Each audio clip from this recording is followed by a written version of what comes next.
Aloha, Phil. It works. How you doing? It does work. I'm out in Honolulu. It's Dave Lawrence, and nice to be talking to you finally. You too. Honolulu's only classic rock, the Workforce Afternoon, Dave Lawrence. And today we welcome a very special guest who has a new all-covers CD. It's called Yeah. And he gets the honor of having Journey open for him all summer long, I believe, on a tour a lot of us wish would come to Honolulu. From Def Leppard, it's guitarist Phil Collen joining us. Aloha, Phil. Hi, how you doing? A big mahalo for being on the show. Thank you, bro. Thank you. It's really cool talking to you. So how much experience do you have with Hawaii? We just come once, and yeah, we should get back out there. Yeah, make us come. I mean, with this, we're pounding, just so you know, we're so all over this new record, and we were there for the definitive collection as well, the Rock of Ages one. So it's like our listeners are so ready for a return visit. Get us out there. Kick it up. Make us come. That would absolutely be wonderful. I was like 83. That's when you were last year. Yeah, and I wore a grass skirt. Me and Steve Clark wore grass skirts for the encore. And you remember it, huh? Oh, yeah. That's really cool, dude. Well, places like this are hard to forget. Absolutely. And so you just filmed a video for Rock On. Everybody over there is all worked up about that. Tell us a little bit about it. We actually went out just outside of LA, up in the hills, and in the sand and desert and all that stuff. It was amazing. It was kind of like an old horror movie. Mm-hmm. But it's kind of a Mad Max meets kind of Clint Eastwood spaghetti western thing with an iconic Big Bang Rock Bang thing going off. It's really weird. So we're really, really into that. That sounds great. And that'll be coming out, this week, I would imagine. People just aren't doing videos like they used to, because the industry's changed so much. And, huge, and really for you were a cat from the original video age, so it's got to be, talking to a dude like you, it's crazy. Not the original video age per se, but like by the time MTV made it, Big time. It broke us. There was no doubt about it. MTV was really kind of had a big responsibility for actually breaking us. Yeah. So it's happening that Rock On has been turned into a video. When I first heard the tune, it took a little bit for me to grow on, because the intro I was like, man, it's really like it's technoed out. It had like almost a Nine Inch Nails feel to it. Or something. Absolutely. Yeah, the drum thing. Yeah, for sure. And then after getting over that initial shock or whatever it took me to have it, I guess it was the frequency with what hearing it a bunch of times. I was like, man, I love the arrangement. How much did you have to do with? Because you really, by covering that tune, you guys added your own arrangement to it, really. We did, yeah. The main thing was the string thing. We didn't. Some of the songs on this album we done verbatim. We copied them exact, but that one we didn't want to do the string, so we done like a Brian May style guitar thing, and then the end bit just kind of rocks. It's just like a Zeppelin, Def Leppard-y, Queen type.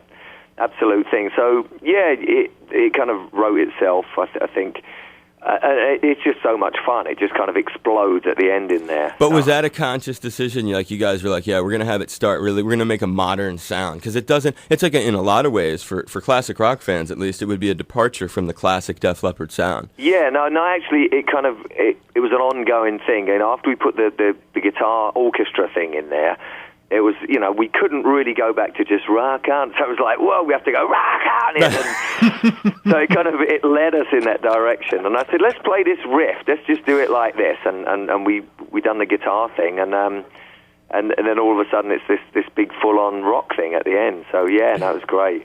And another one of the tunes you mentioned, it's interesting because you talk about some of the tunes you guys were experimental with, like Rock On, and took in entirely new directions, and then other tunes, as you noted, were more faithfully interpreted. One of those we actually added recently and have been playing a bunch on the air, and I don't know if you're aware, but it's the one that you happen to do lead vocals on. Stay with me. Excellent. Because it's like, for, again, thinking of our audience and stuff, when I look at that, when I listen to the record, I'm like, this is the tune. And it's you up front. And in the notes it says something about, can't wait till Rod hears it. I don't know who it was who said that, but has Rod heard your version? No, I think Ronnie Wood heard it, but, he obviously wrote the song as well, Ronnie Wood. So, and what did he say? He said it sounded more like him than him. He really liked it, and I just think, Rod Stewart hasn't heard it yet, so that'd be interesting. Dude, that would be huge. I'd love to hear. I'd play the little clip of him talking about it. Absolutely, yeah. We should get him on there. Yeah, I mean that's That'd be good. cool. That's great honor for you, man. I mean, you do it great. I mean, it's huge. You're singing a rod tune, and it rocks, man. And a couple times I played it, Phil, I didn't even realize. It took looking at the notes, to even realize it. So talk about some of the song selection. How'd you come up with this crazy list of tunes? Seriously, it was really easy. We said, okay, we mustn't do the obvious. We mustn't do, Zeppelin, Queen, the Beatles, or the Stones, because otherwise it's too obvious. And it wasn't an angle. It wasn't like, well, how can we get on the radio? This was really about us and about how we, when we first got influenced and introduced to music, and not our cousin or big brother's music, but our own, And I remember for me, it was actually watching Top of the Pops and seeing David Bowie, and going when I was 14, going, Jesus, I want to do that. This is just so cool, and it had a massive impact. And I think everyone in the band had a similar thing. So we, that's really what we wanted to convey and get over. Really, was that kind of feeling, and. Is T-Rex another one that's like everybody in the band? It seems like huge. There's certain bands that everybody in Def Leppard gravitated towards. Absolutely. I mean, yeah, T-Rex and Bowie was the two big ones. I mean, and being in England, it was just massive. I mean, it was such a, you was like, your jaw dropped, and it was like the best thing you'd ever heard. And then all this other weird stuff come out, like the Roxy Music stuff. And there was some really cool bands around at the time that weren't necessarily glammy, but were just cool, like Rod Stewart and the Faces, and the Waterloo Sunset thing, which was the Kinks, which they weren't a glammy band, but they were still around, bubbling around. It was such a great song that we had to do that as well. Yeah, right. I was like, when you notice it, because that's the thing I find interesting about the packaging, is you guys have like replicated, you've inserted, because if people haven't seen it, the band members have gotten, the artwork is inspired by several covers and images of classic albums, that inspired them. And when you think about it, it's almost like you guys all grew up listening to the same stuff or something, like a gang of dudes. Absolutely, we did. Before I met Joe, we had the same record collection. I lived in London. Joe's from Sheffield, and we had identical.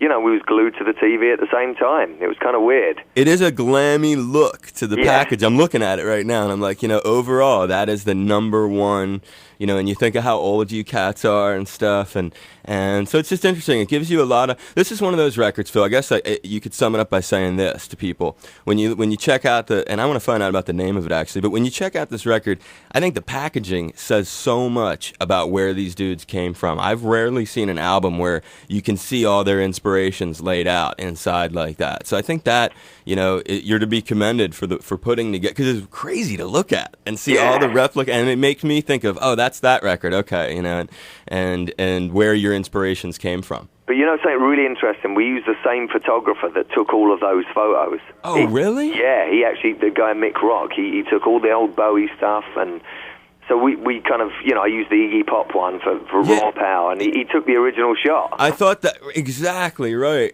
And is your face superimposed on that image, or is that all shot? No, that's all me. You're holding up good, bro. Thank you.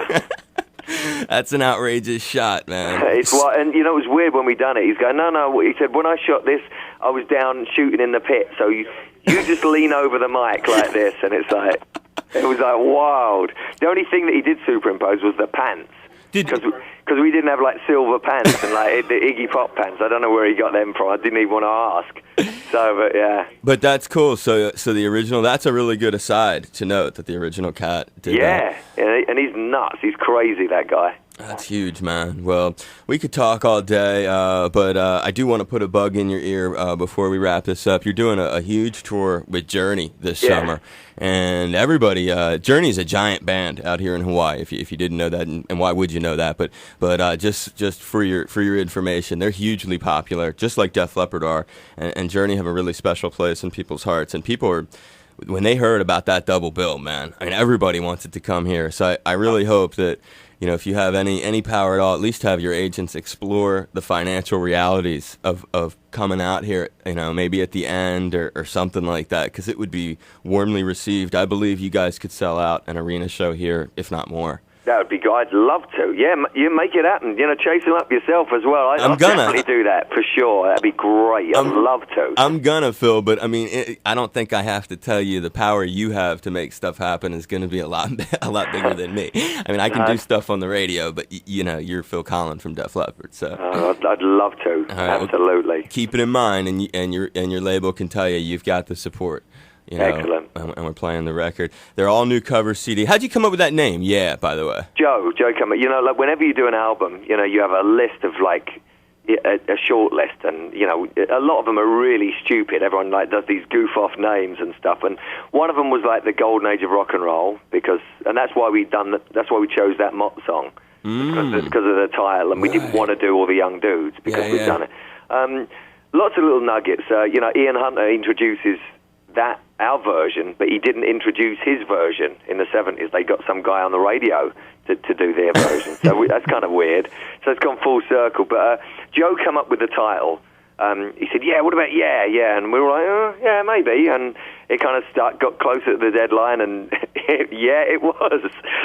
It's just run out of time. But it's cool, it kind of sums it up. It's cool. It caught me off guard, at first I was like, yeah. I was like, huh? It took a second, when I first saw it. So I had to figure that one out.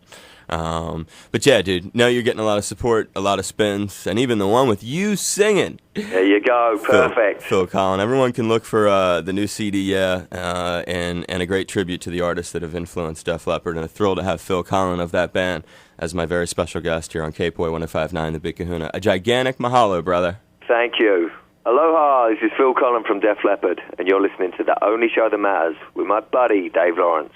Aloha, this is Phil Collen from Def Leppard. It's a time check. So somewhere in the world, it's 4:20. In fact, where you are, it's 4:20. Happy 4:20, Dave. And good luck with your tour and stuff, bro. I mean it, man. Thank you. Be well. All right, you too. Aloha. Bye.